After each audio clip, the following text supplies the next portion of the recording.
Iran के ceasefire प्रस्ताव ठुकराने से भड़के ट्रंप ने सबसे भयानक बमबारी के ऑर्डर दे दिए हैं, जिसके बाद तेहरान के बाजार पुलिस मुख्यालय को बारूदी धमाकों से उड़ा दिया गया है। इधर ईरान ने इजरायल के सभी एयर डिफेंस सिस्टम को चीरकर भारी तबाही मचाई है। ईरान ने हर घंटे 10 मिसाइलों को लॉन्च करना शुरू कर दिया है। ईरान ने दावा किया है कि कोस्टल क्रूज मिसाइल से ट्रंप के जंगी बेड़े लिंकन पर हमला किया गया है।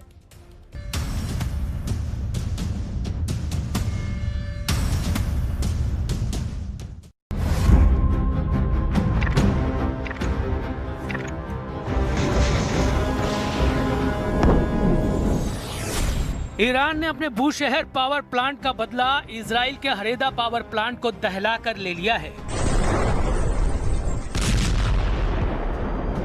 ईरान का यह पलटवार बता रहा है कि वो मिसाइल के बदले मिसाइल मारेगा, बम के बदले बम मारेगा, ड्रोन के बदले ड्रोन से जवाब देगा। Oh my God! चाहे इजराइल हो या फिर अमेरिका, ईरान हर हथियार का तोड़ निकाल ले रहा है। ईरान ने ट्रंप के सीज फायर प्लान की कार्ड जैसे निकाल ली है। एक तरफ ट्रंप दावा कर रहे हैं कि ईरान से बात चल रही है। ट्रंप दावा कर रहे हैं कि ईरान टोटल सरेंडर के लिए रेडी है। The other side, I can tell you, they'd like to make a deal. And who wouldn't if you were there? Look, their Navy's gone, their Air Force is gone, their communications are gone. That's the biggest problem. It's very hard to communicate. लेकिन Iran military और leadership Trump से ठीक अलग बयान दे रही है। Iran के supreme leader ने ट्रंप से समझौते से साफ इनकार कर दिया है। ईरान के नए सिक्योरिटी बॉस जनरल जुल्कद्र ने अमेरिका से समझौते पर बिग नो कह रखा है। जिन बाकर कालिबाफ को ट्रंप अपना आदमी समझ रहे हैं, उन्होंने भी सीज फायर को फेक न्यूज कह डाला है। तब अमेरिका ने ईरान में किसे साथ रखा है? वो कौन है जो ट्रंप से डील करने के लिए रेडी है? कतर जैसे देशों ने तो इस पचड़े में फंसने से तौबा कर ली है। कतर के विदेश मंत्रालय का आधिकारिक बयान सुन लीजिए। कतर ने अमेरिका ईरान के बीच पिसने से खुद को कैसे अलग कर लिया है। Qatar is not involved in these talks.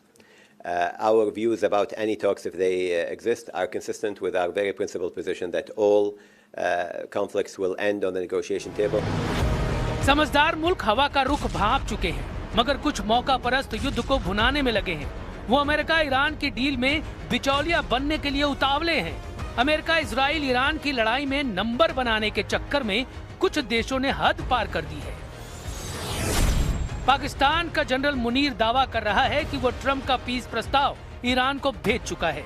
तुर्की के स्वयंभू खलीफा एर्दोआन दावा ठोक रहे हैं कि युद्ध की मध्यस्थता वही कर रहे हैं। रूस ने कहा है कि ट्रंप के 15 शर्तों वाले प्रस्ताव की रिपोर्ट भरोसे लायक नहीं है।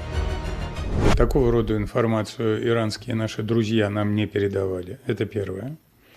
Второе. Мы не знаем, насколько достоверны все эти сообщения. रूस की बातें ईरानी मिलिट्री से मेल खाती हैं, जिसने जानकारी दी है कि उसकी सीज फायर पर किसी से कोई बात नहीं हो रही है। इजराइल ने भी युद्ध को रोकने का कोई सिग्नल नहीं दिया है। नेतन्याहू अपने सलाहकारों के साथ नए सिरे से सिक्योरिटी मीटिंग कर रहे हैं। उन्होंने सिक्योरिटी कैबिनेट को भी बुलाया है। इजराइल ने अब तक ईरान में अपने सभी टारगेट हिट नहीं किए हैं। नेतन्याहू का प्लान ट्रंप से बिल्कुल अलग है। ट्रंप दावा कर रहे हैं कि उन्होंने ईरान में लीडरशिप का सफाया कर तख्ता पलट कर दिया है। ईरान में नए ग्रुप के साथ उनकी अच्छी बातचीत चल रही है। We have really regime change. You know, this is a change in the regime because the leaders are all very different than the ones that we started off with that created all those problems. So this was, I think we can say, Jason, this is regime change. जब Trump युद्ध का खात्मा चाहते हैं तो Iran उन्हें झटका देने लगा है।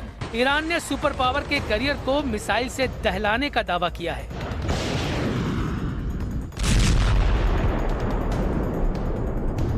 ईरान ने कोस्टल क्रूज मिसाइल से लिंकन करियर को निशाना बनाने का ऐलान किया है।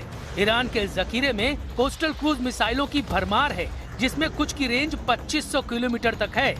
जूनियर खमनेई की कुछ कुख्यात कोस्टल क्रूज मिसाइलों की डिटेल जान लीजिए। ईरान रेवोल्यूशनरी गार्ड के navy Abu Mahdi coastal cruise missile से लैस है, जिसकी रेंज 2500 किलोमीटर तक है। ईरान नेवी के पास होवित्ज़र क्रूज मिसाइल है, जो सतह से सतह पर सभी मौसम में हमला करती है। ईरान की सौमार लंबी दूरी की क्रूज मिसाइल है, जो जमीनी टारगेट को निशाना बनाती है। इसके साथ राद, नस्र 1 और कौसर ईरान की बदनाम कोस्टल क्रूज मिसाइलें हैं। समंदर से जमीन पर चलिए, ये इराक में ट्रंप का विक्ट्री कैंप है। ईरान समर्थक लड़ाकों ने सुपर पावर के विक्ट्री कैंप को धुआं कर रखा है। ड्रोन कैमरे से ली गई तस्वीरों में ट्रंप के मिलिट्री कैंप पर बम धमाके साफ देखे जा सकते हैं। बगदाद एयरपोर्ट के करीब यह हमला हुआ है, जहां अमेरिका का ग्रीन जोन है। मतलब इराक में ईरान समर्थक लड़ाकों ने सुपर पावर को घेर कर मारना शुरू कर दिया है। ईरान ने अमेरिका की तरह इजराइल पर भयानक हमले तेज कर दिए हैं। इस्लामिक रेवोल्यूशनरी गार्ड कोर्प्स ने बताया कि सिर्फ 24 मार्च की रात को ही 220 मिसाइलें एक साथ इजराइल पर दागी गई। मतलब ये कि ईरान ने हर घंटे औसतन इजराइल पर 10 मिसाइलों की बौछार की है। वहीं इजराइल डिफेंस फोर्सेस के मुताबिक इजराइल के multi layer air defence system ने ईरान की 70% मिसाइलों को हवा में मार गिराया है। बावजूद इसके आयरन डोम, एरो सिस्टम और डेविड स्लिंग को चीरकर 30% मिसाइलों ने इजराइल को भारी नुकसान पहुंचाया है। ईरान अब फत्ताह 2, सेज्जिल, इमाद और खुर्रम शहर 4 मिसाइलों का इस्तेमाल ज्यादा कर रहा है। इनमें कुछ मिसाइलों में क्लस्टर वॉरहेड लगे हुए हैं, जो भारी तबाही मचा रहे हैं। ईरान के घातक पलटवार शुरू करने के बाद ट्रंप को यूरोप के देशों ने इराक जैसी हार की वार्निंग देनी शुरू कर दी है। स्पेन के प्रधानमंत्री पेड्रो सांचेज ने ईरान वार के साइड इफेक्ट बताकर यूरोप को अलर्ट रहने को कहा है। Puede que este desastre de Irán pase pronto o puede que la pesadilla de Irak se repita, pero en esta ocasión multiplicado por n. युद्ध का खात्मा जल्द हो, इसकी उम्मीद सब लगा रहे हैं। ईरान ने भी सिग्नल दिए हैं कि उसकी शर्तों पर ट्रंप अगर राजी हैं तो युद्ध रुक सकता है, लेकिन ये शर्तें ट्रंप को हजम होंगी इसकी गारंटी नहीं। ईरान चाहता है कि फारस की खाड़ी और पश्चिमी एशिया में सभी अमेरिकी सैन्य ठिकानों को बंद कर अमेरिका वापस लौट जाए। ईरान ने मांग रखी है कि होर्मुज स्ट्रेट से गुजरने वाले सभी कारोबारी जहाजों से टोल टैक्स वसूलने का अधिकार सिर्फ उसके पास रहे। ईरान को युद्ध के दौरान अमेरिका और इजराइल के हमलों से हुए पाई के नुकसान की भरपाई चाहिए। ईरान की ट्रंप से डिमांड है कि उसके ऊपर लगाए गए सभी प्रतिबंध हटाए जाएं। यही नहीं, भविष्य में ईरान के खिलाफ कोई भी युद्ध थोपा नहीं जाए, इसका पुख्ता इंतजाम करना होगा। ईरान ने कहा है कि वो बगैर किसी बातचीत के अपनी बैलिस्टिक मिसाइलों का प्रोडक्शन जारी रखेगा। ईरान ने लेबनान में हिजबुल्लाह के खिलाफ होने वाले इजरायली हमलों को रोकने की भी डिमांड रखी है। सुपर पावर के लिए शर्तों वाली ये हड्डियां हजम करना करीब नामुमकिन है। वहीं ईरान साफ कर चुका है कि वो खाड़ी से इस बार अमेरिका को खदेड़ने के बाद ही रुकेगा।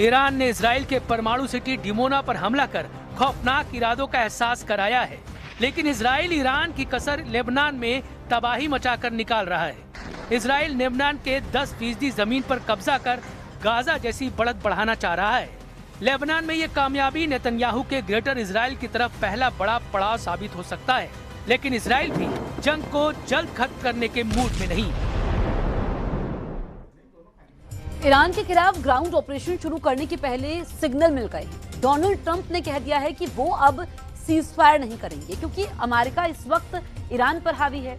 लेकिन एक रिपोर्ट के मुताबिक इस पूरे ऑपरेशन में खाड़ी देश भी शामिल होने जा रहे हैं। ईरान को कुचलने के लिए 4 देशों ने मिलकर कसम खाई है।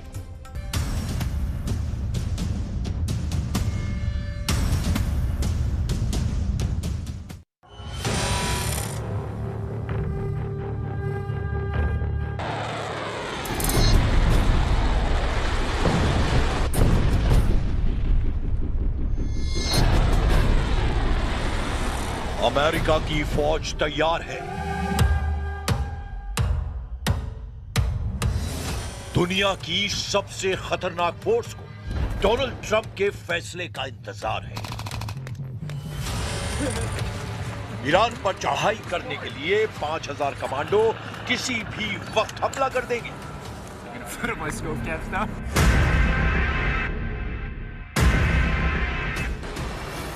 लेकिन इस फौज का ईरान में टारगेट क्या है, ये सबसे बड़ा सवाल है, क्योंकि 24 घंटे के अंदर युद्ध बदल चुका है।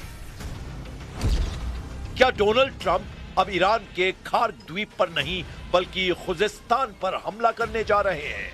क्या अमेरिका के ग्राउंड ऑपरेशन में सऊदी अरब भी शामिल होगा? बहरीन, कुवैत, यूएई और कतर भी ईरान से लड़ने के लिए फौज भेजेंगे? क्या ईरान के खिलाफ खाड़ी देशों को मिलाकर अमेरिका ने शुरू कर दी है वर्ल्ड वॉर?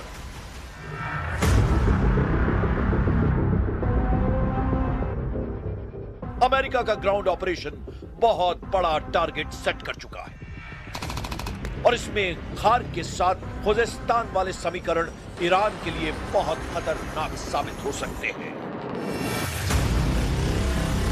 खाड़ी देशों में अमेरिकी सैनिकों की मूवमेंट शुरू हो चुकी है। अमेरिका के 5000 कमांडो जब खाड़ी देशों की फौज के साथ ईरान में घुसेंगे तो क्या होगा? यह जानने से पहले खार्क और खुजिस्तान के बारे में बहुत जरूरी बातें समझ लीजिए। मैप पर देखिए, यह है खार्क द्वीप, यह फारस की खाड़ी में है, जबकि मेनलैंड ईरान में यह जगह है खुजिस्तान। इस इलाके में ईरान का बॉर्डर इराक से लगता है। ये दोनों जगह इस वक्त युद्ध के हॉट पॉइंट बने हुए हैं। खार्क द्वीप पर ईरान के तेल निर्यात का टर्मिनल है। यहीं से उसके 90% तेल का निर्यात होता है, जबकि खार्क द्वीप से जो तेल निर्यात किया जाता है ईरान के खुजिस्तान प्रांत से निकाला जाता है। खुजिस्तान को ईरान की ऊर्जा राजधानी कहा जाता है। ईरान का 80% तेल खुजिस्तान की जमीन से निकाला जाता है।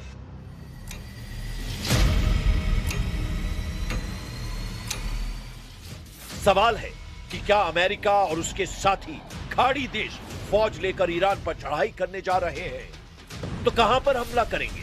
उनका हमला खार्क पर होगा या फिर खुजिस्तान पर होगा?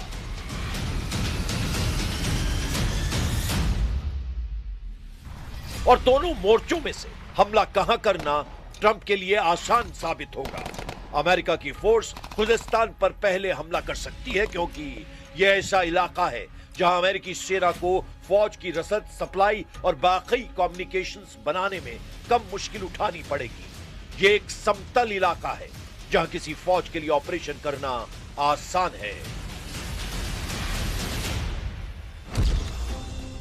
लेकिन उससे पहले सवाल कि क्या खाड़ी देश अब अमेरिका के साथ मिलकर ईरान पर चढ़ाई करने जा रहे हैं? अमेरिका और खाड़ी देशों की कोशिश है कि वो इस युद्ध में ईरान के खिलाफ 12,000 सैनिक शुरुआती दौर में उतारें। इनमें सैनिकों से मदद करने के साथ साथ ग्राउंड ऑपरेशन की पूरी फंडिंग ट्रंप ने सऊदी अरब, यूएई, कुवैत, बहरीन और कतर से कराने का फैसला किया है। Well, look, we can have dialogue, but I don't want to do a ceasefire. You know, you don't do a ceasefire when you're literally obliterating the other side. America के साथ खाड़ी देशों का आना पहले मुश्किल नजर आ रहा था, लेकिन अब अमेरिका का मीडिया बता रहा है कि सऊदी अरब ईरान में युद्ध तेज करना चाहता है और इसके लिए क्राउन प्रिंस मोहम्मद बिन सलमान लगातार डोनाल्ड ट्रंप पर दबाव डाल रहे हैं। न्यूयॉर्क टाइम्स की रिपोर्ट है कि सऊदी अरब ने ट्रंप पर दबाव बनाया हुआ है कि युद्ध जारी रखा जाए। क्राउन प्रिंस मोहम्मद बिन सलमान कई बार डोनाल्ड ट्रंप से बात कर चुके हैं। उन्होंने ईरान में सत्ता परिवर्तन तक युद्ध तेज करने के लिए कहा है। सऊदी अरब का साफ मानना है कि ईरान खाड़ी देशों के लिए खतरा है और इस वक्त ईरान को ज्यादा से ज्यादा कमजोर करने की जरूरत है। इसीलिए अमेरिका को अब पीछे नहीं हटना चाहिए। इसीलिए कयास है कि ट्रंप सऊदी अरब और बाकी खाड़ी देशों के कंधे पर रखकर बंदूक चलाना चाहते हैं। वो ईरान के खिलाफ ग्राउंड ऑपरेशन में खाड़ी देशों का इस्तेमाल करेंगे। पहले से ही अमेरिकी सेना सऊदी अरब और बाकी खाड़ी देशों के मिलिट्री बेस का इस्तेमाल कर रही है। ईरान की फौज 6.5 लाख है। इसके अलावा पैरा मिलिट्री फोर्स 2.5 लाख के बराबर है, जबकि ईरान में एक्टिव बसीज फोर्स 20 लाख तक हो सकती है। ईरान ने बता दिया है कि वो नहीं बल्कि उसके दुश्मन इस जंग में झुकेंगे। यानी ईरान का इरादा साफ है कि वो आखिरी दम तक लड़ेगा, चाहे दुश्मन अमेरिका और इजराइल हो या सभी खाड़ी देश जो पहले से अमेरिका की मदद करते आ रहे हैं। वैसे ईरान के खिलाफ खाड़ी देश शामिल हुए तो क्या होगा, क्योंकि इराक पहले ही एक्टिव हो चुका है। इराक में ईरान समर्थित कयातब हिजबुल्लाह ने अमेरिकी अड्डों पर हमले तेज कर दिए हैं। ये एफपीवी ड्रोन अटैक देखिए, कैसे एक क्वाडकॉप्टर एक अमेरिकी अड्डे पर अमेरिकी फौजियों को तलाश रहा है। बाद में जब उसे कुछ नहीं मिलता तो वो अमेरिका के एक ब्लैक हॉक हेलीकॉप्टर से जाकर टकरा जाता है। There is still the risk of escalation if Iran-linked proxy groups mobilize, and by that I mean Hezbollah in Lebanon, Iran-linked militia inside Iraq, and importantly, the Yemen-based Houthi movement that has threatened to attack shipping lanes in the Red Sea and has done so in the past. So we know they have some naval capability that could create disruption. इस युद्ध में तुर्की पर भी सबकी नजर है और Erdogan ने अरब देशों से कहा है कि वो इस युद्ध में शामिल न हो। सऊदी अरब, यूएई और कतर का दौरा करने के बाद तुर्की के विदेश मंत्री को इस बात का एहसास हुआ कि ये सभी देश ईरान के खिलाफ युद्ध में उतरने के लिए तैयार हैं। अमेरिका और इजराइल की शुरू की गई इस जंग में अब सऊदी अरब, यूएई और कतर ईरान के खिलाफ नजर आ रहे हैं, जबकि तुर्की का रुख बता रहा है कि एर्दोआन अब मुस्तफा खामनेई के समर्थन में आ गए हैं।